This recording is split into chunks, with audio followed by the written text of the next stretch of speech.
እሺ ተናገርሽ? አዎ ምርጫ አልነበረኝም። ጎበዝ፣ ጥሩ ውሳኔ ነው የወሰንሽው።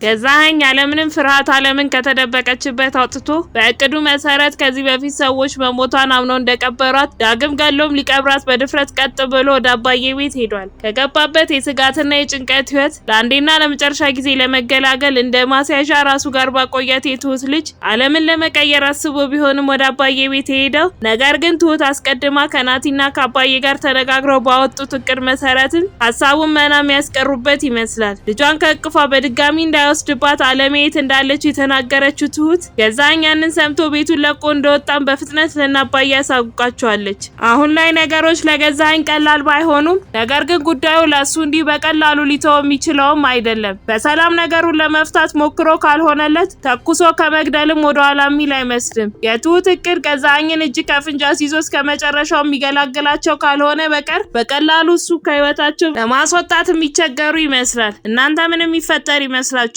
ሐሳብ እንዲሁም አስተያየታችሁን ኮሜንት ላይ ጻፉልን። ገዛኸኝ ወደ ትሁት ጋር ደውሎ ልጇን ወደ ቤት እንዳመጣት ከነገራት በኋላ ጆሮዋ የሰማውን ማመን ከብዳት በፍጥነት እየከነፈች የምትረግጠውን እንኳን በቅጡ ሳታይ ተቻክላ ወደ ቤት ብትሄድ፣ ነገር ግን ገዛኸኝ እንዳላት ልጇን ቤት ውስጥ አላገኘቻትም ነበር። ግራ ተጋብታም እያለቀሰች ያገኘችው ቦታ ላይ ተቀምጣ ስልክ ደውላ ገዛኸኝን ልታወራው ብትሞክርም ነገር ግን ጆሮዋ ላይ ይዘጋባታል። እሷም ተስፋ ቆርጣ ተነስታ ስራዋን መስራት ትጀምራለች። በመሃልም ገዛኸኝ የትሁትን ልጅ ይዞ ወደ ቤት ሲገባ ያየችውን ነገር ማመን ያልቻለችው ትሁትም በድንጋጤ እጇ ላይ የነበረው ሳህን ወድቆ ይሰበርባታል። ነገር ግን ከ4 ዓመታት በኋላ ስለነበረ ልጇን ያገኛቻት ስለ ሳህኑም ግድ ሳይሰጣት በፍጥነት ወደ ልጇ ጋር ሄዳ ታቅፋታለች። በናፍቆት እያነባች ፊቷን እየደባበሰች እየሳመች ባለችበትም ከኋላ ቤቲ መታ በሐዘን አይኗ እንባ አቅርሮ ትመለከታቸዋለች። ገዛኸኝም የቤቲን ሁኔታ አስተውሎ ግራ በመጋባት ሲያፈጥባት ጥላቸው ወደ መኝታ ቤታቸው ትገባለች። ገዛኸኝም ትቷቸው ወደ ሶፋው ጋር ሄዶ ይቀመጣል። ትሁትም የልጇ ፊት እየደባበሰች የኔ ልጅ ደህና ነሽ? እኔ ደህና ለመሆን በጣም እየታገልኩኝ ነው ብላ ስትላት ትንሽዬዋ ልጅም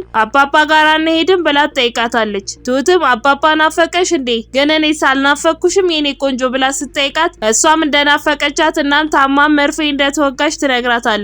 ትሁትም በራሷ አዝራ እያለቀሰች ወይኔ ልጄ ብላ በድጋሚ ታቅፋትና ተነስተው ወንበር ላይ ይቀመጣሉ። ትንሽ ተረጋግተው ለልጇም ስልኳን ሰጥታ እያጫወተች ባለችበት ገዛኸኝ ጠራትና ማውራት ይጀምራሉ። ገዛኸኝም ይቀጥልና ክፉ አለመሆኔን አየሽልኝ አይደል? አሁን በቃ አለሜን ስጪኝ እኔም ልጅሽን መልስልሻለሁ ብሎ ሲላት ትሁትም እሺ ግን ከዚህ በኋላ እዚህ ቤት ውስጥ መስራት አልፈልግም፣ ልጄን ይዤ ወደ ሀገሬ መግባት ነው ፈልገው ትለዋለች። ነገር ግን ገዛኸኝ በሀሳቡ አልተስማማም ነበር። ቀጥሎም እንደዛ በፍጹም አይሆንም፣ ለደህንነቴ ያሰጋኛል፣ ልጅሽን ወደ ሀገርሽ ልከሽ አንቺ ደግሞ እስከ ተዋዋልንበት አመት ትሰሪያለሽ ይላታል። ትሁትም ትቀጥልና ያውልክ ይሄን ነገር የምነግርህ ላስፈራራ ወይም ደግሞ አንተ ትፈራለህ ብዬ አይደለም፣ ግን እባክህ እዚህ ጉዳይ ላይ በጭራሽ እንዳይገቡ የምፈልጋቸው ሰዎች በሙሉ ትዕግስታቸው ተሟጦ አልቋል፣ እባክህ ብላ ያለች ባለችበት ገዛኸኝም ወሬዋን ያቋርጣትና እንዳልሹሪ የምፈራ ሰው አይደለሁም፣ ነገሩን በልመና በጭራሽ አይሆንም በድርድር እንጂ አሁን ከልጅሽ ጋር ጥሩ ጊዜ እንድታሳልፊ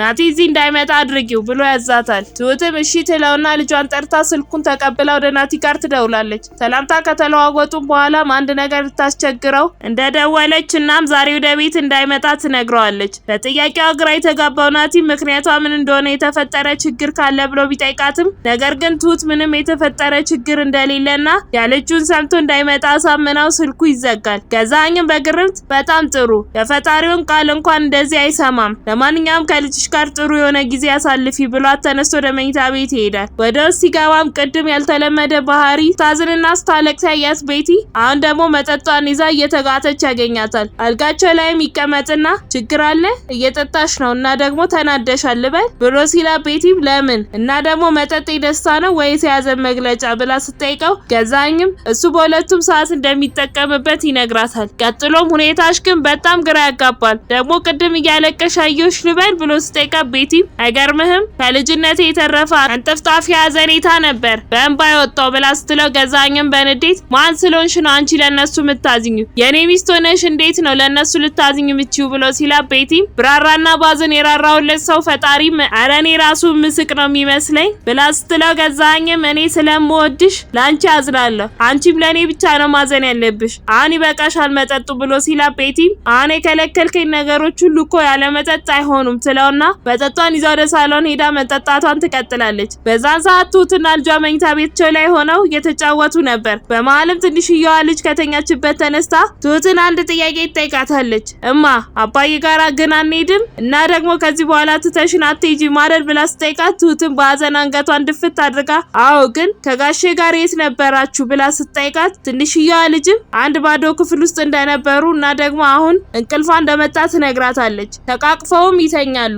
በነጋታው ጠዋትም ቤቲ እየጠጣች በነበረችበት ቦታ ላይ ተኝታ ባለችበት ትሁት መታ ትቀሰቅሳትና ገዛኸኝ እየጠራት እንዳላት ትነግራታለች። ቤቲ ወደ መኝታ ቤታቸው ስትገባ ገዛኸኝ ቀጥሎ እስከሚብቃሽ ድረስ ጠጣሽ ብሎ ሲጠይቃት ቤቲ አሁን ምንም አይነት ወሬ እንደማትፈልግና እንቅልፏን ብቻ መተኛት እንደምትፈልግ ትነግረዋለች። ገዛኸኝም ይቀጥልና እንደዛ አይሆንም በጭራሽ በጣም ብዙ ስራ አለብሽ፣ እናትና ልጅን መጠበቅ ይኖርብሻል። ውጪ ላይ አንድ ጥበቃ አስቀምጫለሁ። ያንቺ ስራ የሚሆነው እሷ ስልክ የሚባል እንዳትደውል ብቻ ነው። ያደረግነውን ነገር ሁሉ ታውቂያለሽ። አለሜ ከኛ እጅ ከወጣች ሁለታችንም ላይ የሚፈጠረውን ታውቂያለሽ ብሎ ሲላት ቤቲም እሺ በቃ አሁን ዝም በለኝ ተስማምቻለሁ ትለዋለች። ገዛኸኝም ይቀጥልና በጣም ጥሩ በቃ እንዳትተኝ ብሏት ተነስቶ ከመኝታ ቤቱ ይወጣል። ትሁትም ማዕድ ቤት ጋር ያገኛትና ትሰሚኛለሽ አንድ ቀን ነው የምሰጥሽ ከልጅሽ ጋር እንድትቆይ ወይ ዛሬ ማታ ካልሆነ ደግሞ ነገ ያለችበትን ቦታ እንድትነግሪ ይፈልጋለሁ። ከዛ ልጅሽንም ሰጥሻለሁ። በጭራሽ የማይሆን ነገር ለማድረግ እንዳትሞክሪ።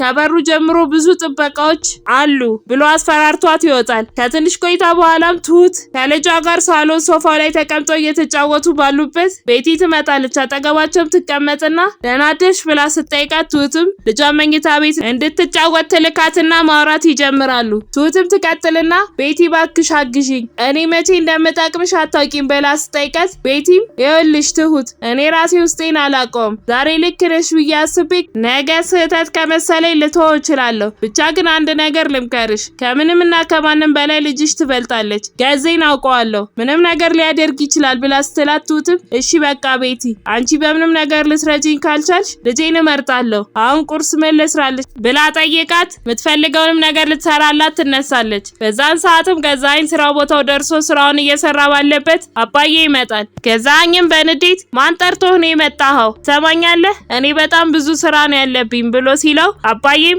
እኔም ብዙ ስራ ነው ጥዬ የመጣሁት። እየሄድክበት ያለው መንገድ ልክ አይደለም። እኔ ትልቅ ሰው ነኝ፣ አንተም ብትሆን እድሜ ሄዷል። እኔ ጸብን በጣም ምሸሽ ሰው ነኝ፣ ሞትን ግን አልፈራም። ሁለታችንም መተኮስ የምንችል ሰዎች ነን። ጉዳዩ ግን ማን ቀድሞ ያወጣል ነው ብሎ እጁን ወደ ኋላ ሲወስድ ገዛኸኝም በፍጥነት ከተቀመጠበት ሽጉጡን አውጥቶ ተነስቶ ይደቅንበታል። አባዬ የሚቀጥልና ኮሽታ ስላለብህ ነው ሽጉጥ እንደ ማዕረብ ይዘህ የምትዞረው ብሎ ሲሳለቅበት ገዛኸኝም ስለቀደምኩ ነው ብሎ ያፈጥበታል። አባዬም ቀጥሎ ስለቀደምከኝ ሳይሆን ሽጉጥ ስላልያዝኩኝ ነው፣ ለማንኛውም ተጠንቀቅ ብሎ ዝቶበት ጥሎት ይወጣል። የዛኑ ቀን ማታም ነው ገዛኸኝ የትሁትን ልጅ ነጥቋት ይዟት ሊሄድ ሲል ትሁት አለም ያለችበትን የነገረችው። በቀጣይ ምን የሚፈጠር ይመስላችኋል? ሀሳብ እንዲሁም አስተያየታችሁን ኮሜንት ላይ ጻፉልን።